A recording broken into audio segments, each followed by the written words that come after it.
মোৰ সন্মানীয় বিভিন্ন চেনেলৰ আৰু প্ৰিণ্ট মিডিয়াৰ পৰা উপস্থিত সাংবাদিক ভাইসকল, আজি মই এই কাৰণেই সাংবাদিক প্ৰেছ মিট কৰিবলৈ ওলাইছোঁ। তো যিহেতু মই দীৰ্ঘ বছৰ বহুত দীঘলীয়া সময় এটা মই ৰাইজৰ লগত আছিলোঁ। 2001 চনৰ পৰা 2020 চনলৈকে যিহেতু মই পানেৰী সমষ্টিৰ বিধায়িকা হিচাপে, ৰাইজৰ প্ৰতিনিধি হিচাপে মই সুদীৰ্ঘ 20 বছৰ মই ৰাইজৰ লগত থাকি যিখিনি মই মৰম, স্নেহ আৰু বিশ্বাস মই পাবলৈ সক্ষম হৈছিলোঁ। আৰু ইয়াৰ কাৰণে মই মোৰ দলৰ যিটো হাগ্ৰামা মহিলাৰী ডাঙৰীয়াৰ নেতৃত্বত যিটো BPF দল, সেই BPF দলৰ পৰা মই 2টা টাৰ্মছ মই দলত প্ৰাৰ্থিত্ব লাভ কৰি পেলাই মই নিৰ্বাচন খেলিছিলোঁ আৰু মোৰ ভোটাৰ ৰাইজে মোক জিকাইও আনিছিল। তে এইবাৰো যিহেতু নিৰ্বাচন এক্সিষ্টিং এজন প্ৰতিনিধিয়ে টিকেট বিচৰাটো এটা কৰ্তব্য, সেই হিচাপে ময়ো দলৰ টিকেটৰ কাৰণে ময়ো এপ্লাই কৰিছিলোঁ। কিন্তু দলেই মোৰ প্ৰাৰ্থিত্ব নিদিয়াত যিহেতু মই দীৰ্ঘ বছৰ এই সমষ্টিত ৰাইজৰ প্ৰতিনিধি হিচাপে মই কাম কৰিলোঁ, মোৰ বহুত ভোটাৰ ৰাইজ আছে, শুভাকাংক্ষী আছে, সেইসকলক মই ধন্যবাদ এটা দিম বুলি আৰু দলৰ নেতৃবৰ্গক যিসকল মোৰ লগত ছাৰ দৰে লাগি থাকিল, দলীয় কৰ্মকৰ্তাসকল, ব্লক লেভেল, সমষ্টি লেভেল, এইসকলক মই মোক যে ইমান বছৰ সহায় কৰিলে, তেওঁলোকৰ কাৰণেই মই আজি যিটো নেকি ষ্টেটাছ, সেই ষ্টেটাছটো পাবলৈ সক্ষম হৈছিলোঁ। তাৰ কাৰণে মই কৃতজ্ঞতা প্ৰকাশ কৰিছোঁ। আৰু মই ভাবোঁ আমাৰ এই BTC অঞ্চলত BPFৰ দ্বাৰা ৰাইজৰ বহুখিনি উন্নতি সাধন হৈছে আৰু বিশেষভাৱে আমি বিভিন্ন জাতি গোষ্ঠী তেওঁলোকৰ মাজত এটা আস্থা ভাজন ল'বলৈ সক্ষম হৈছিলোঁ। আৰু এইটোৰ কাৰণেই মই কামনা কৰিছোঁ বিগত দিনবোৰতো যাতে আমাৰ শান্তি সম্প্ৰীতি অটুট থাকে। তাৰ কাৰণে মই আজি কেণ্ডিডেচাৰ নহ'লেও যিহেতু মই ৰাইজৰ মাজত এতিয়া থাকিম, সুখ শান্তি সকলোৰে হেৰিটো থাকক, সেইটো মই কামনা কৰিছোঁ।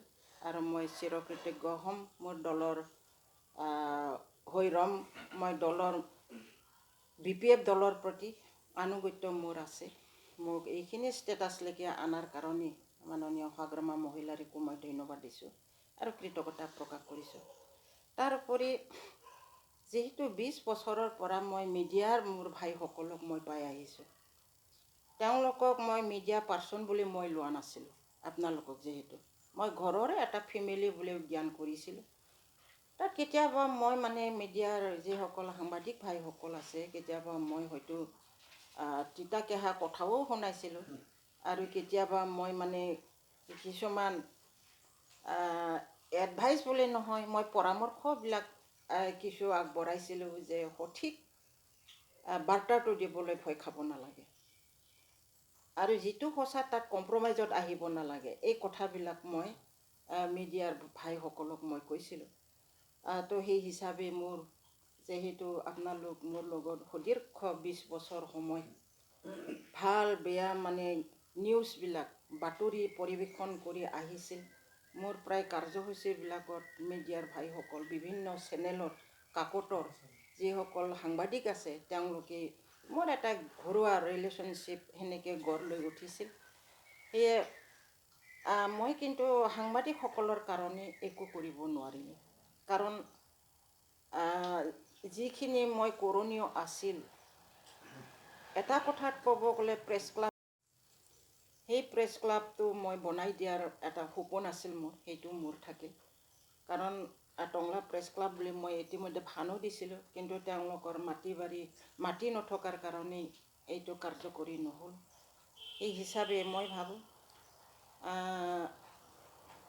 বিগত আগন্তুক দিনবোৰত আমাৰ মিডিয়াৰ যিসকল ভাইসকল আছে, মানে প্ৰকৃত তথ্য, প্ৰকৃতৰ অভাৱ অভিযোগ দাঙি ধৰাত আপোনালোকে শংকাবোধ কৰিব নালাগে। এইখিনি মই অনুৰোধ ৰাখিছোঁ। তাৰোপৰি মোৰ সমগ্ৰ অসমৰ যিসকল ব্যক্তি সন্মানীয়সকল এতিয়া কেণ্ডিডেট হৈ পেলাই নিৰ্বাচনী বৈতৰণিত নামিছে, সকলোৰে সপোন মই জয় হ'ম, নিৰ্বাচন মই জিকিম।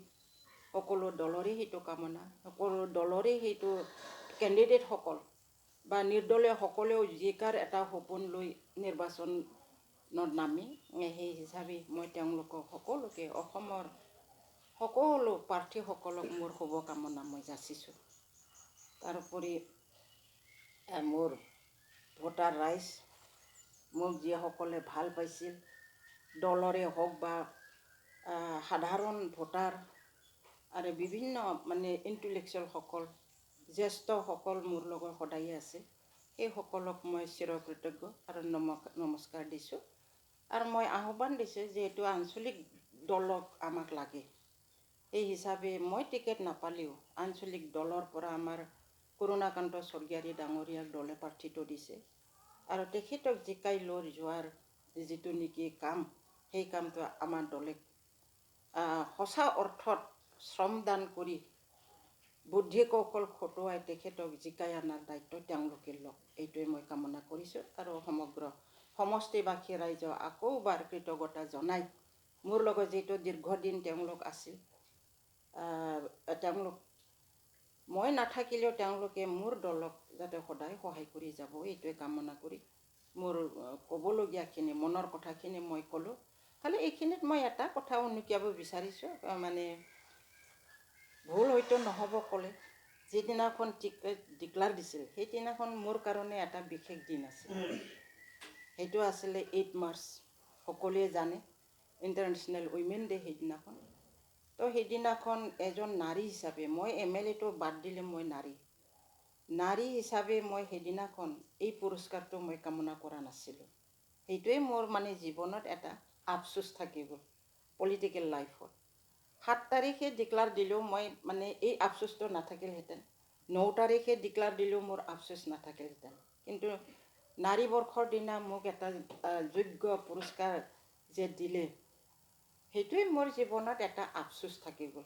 এইখিনিকে কৈ মোৰ আজি সাংবাদিক মানে প্ৰেছ মিট, সংবাদ মাধ্যমত এই মোৰ মনৰ কথাখিনি ব্যক্ত কৰিলোঁ। ধন্যবাদ।